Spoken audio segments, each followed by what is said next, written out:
Good morning, John. I'm here to debunk a myth that probably all of us believe. It's a simple statement that is really hard not to believe knowing what we know.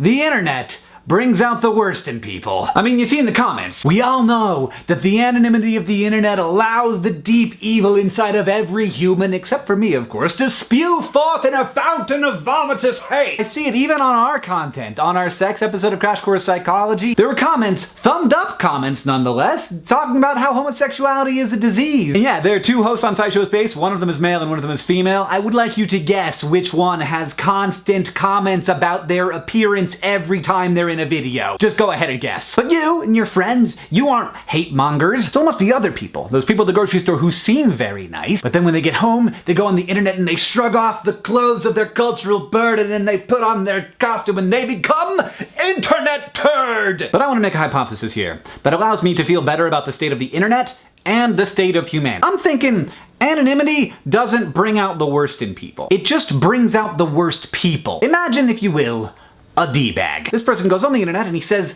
nasty things to people. He's racist and he's sexist. He doesn't have a lot of friends because he doesn't like people, and people also don't like him. On average, he speaks to about 0.02 human beings in the real world per day. In the physical world, this human is entirely invisible. We have no idea they exist. He doesn't want to express his beliefs in the real world because they are unacceptable. Expressing those beliefs makes him and everyone else uncomfortable. But on the internet, he not only gets to express his views to lots of people, those people then engage with him. The kind of exercising of power. He gets to get a rise out of people. It's thrilling. It's not scary like doing it in real life would be. It's a rush. This person isn't like a sweetheart all day long and then goes home and becomes a D-bag. He's a D-bag. The reason you don't run into internet trolls in real life isn't because they're normal people with deep evil inside of them. It's because trolls don't talk to people in real life. Because nobody likes them. This entire episode is conjecture.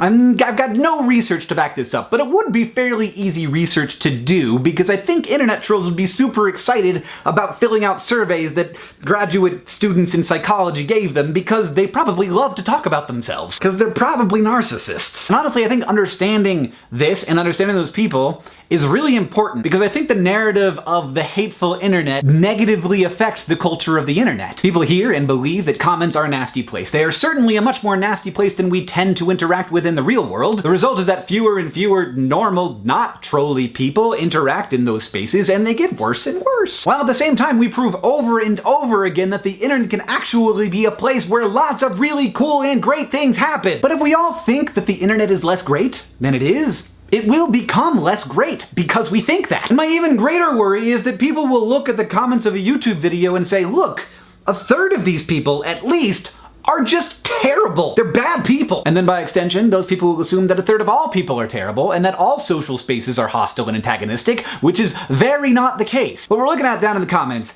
is extreme selection bias. People don't want to comment because it seems like a hostile place, so only hostile people comment. Also, on any YouTube video, you've got a lot of people watching it. Just imagine for a moment that 100,000 people gather in a room. It's a stadium, a very large stadium. Now, what are the odds that there aren't gonna be some bad people in that room? Zero. They're gonna be bad people in that room. So it shouldn't be too much of a surprise that when 100,000 people watch a video, some of them are gonna be racist troll turds, and they're gonna leave mean, nasty comments. Now, a big problem here is that YouTube has lately been promoting discussion rather than how many people thumb up a comment. So a comment will end up way at the top of the video because lots of people are discussing that comment. That isn't usually because there's a good discussion happening there. It's usually because that first comment was extremely inflammatory and wrong, and people are arguing about it. And the trolls are loving it. That's an algorithmic problem. I don't know if they know about it, but it seems pretty obvious. It's totally feeding the trolls. Like, the whole point of a troll is to try and get discussion because they want to get a rise out of people, they want that rush, and they want some human interaction, which they don't get in the real world because people don't like them. Let me guarantee you, as a person who has met a number of people, most of them, like 90% of them, are good. They're good people. Not because culture tells them to be good, not because they're afraid of being found out and they're waiting for that moment where they can be anonymously evil, but because they're people, just like you and just like me. John, I'll see you on Tuesday.